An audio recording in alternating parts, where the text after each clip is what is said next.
Can you guys, I want you to think over your careers, think of an important tip or trick that you've learned yourself or from someone else who has inspired you. You can think about in the analytics world, experimentation, communication, storytelling, how to influence others, whatever works. Some tip or trick that you've learned along the way, either that someone shared with you or that you learned through experience.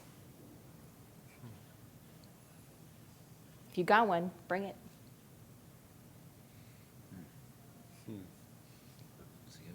Okay, I'll go. It's kind of a twofer. Go for it.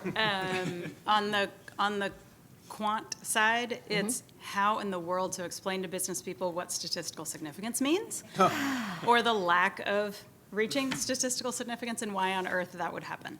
On the qual side, it's how to never use numbers, or how to coach people who are collecting qualitative feedback to never use numbers, or you're going to fall into a terrible, terrible trap of going all the way up to the CEO with a number that looks like, it's a large sample size. You don't want to say, 75% of respondents when there were 5 respondents. Exactly. Exactly. Right. I have one.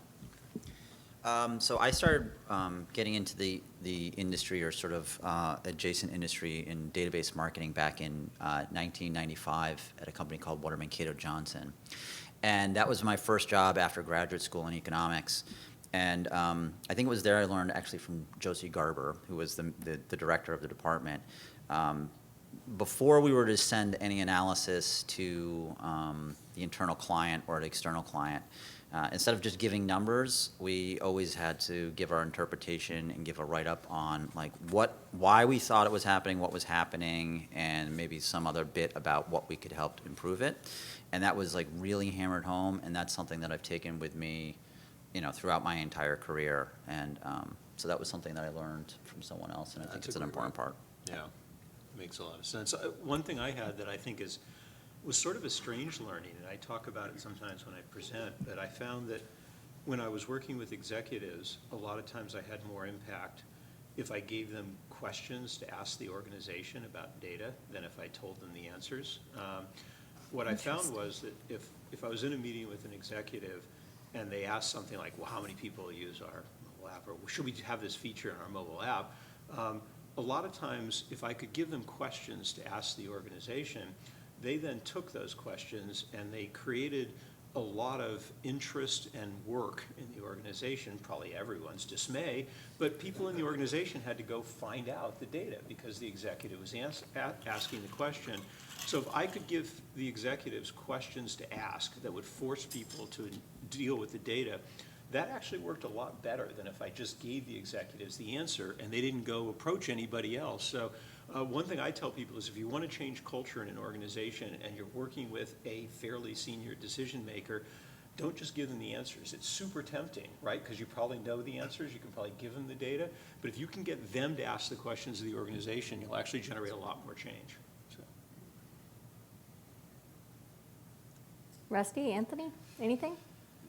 It's tough. I mean, I think there's been a million things that I have learned through watching other people. I would say my life is a collection of watching other people do other things. I mean, Gary was such an inspirational person in my leadership in this space, and watching him, the frameworks of how to think about the problem, how to assess where you are as a maturity model, and sort of make a roadmap of addressing. I still use that framework to this day, even though the problems are maybe moving to automation or whatever the topic is. It's still an excellent framework for breaking the problem down into boxes that the mind can consume and can be communicated effectively.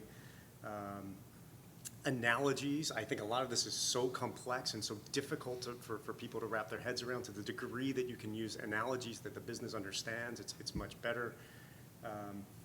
I recently was helping a grocery store sort of look at going digital and the amount of resources they were putting towards that, and sort of making a paradigm between when you launch a new store, you send hundreds, if not 1,000 people to go launch a new store.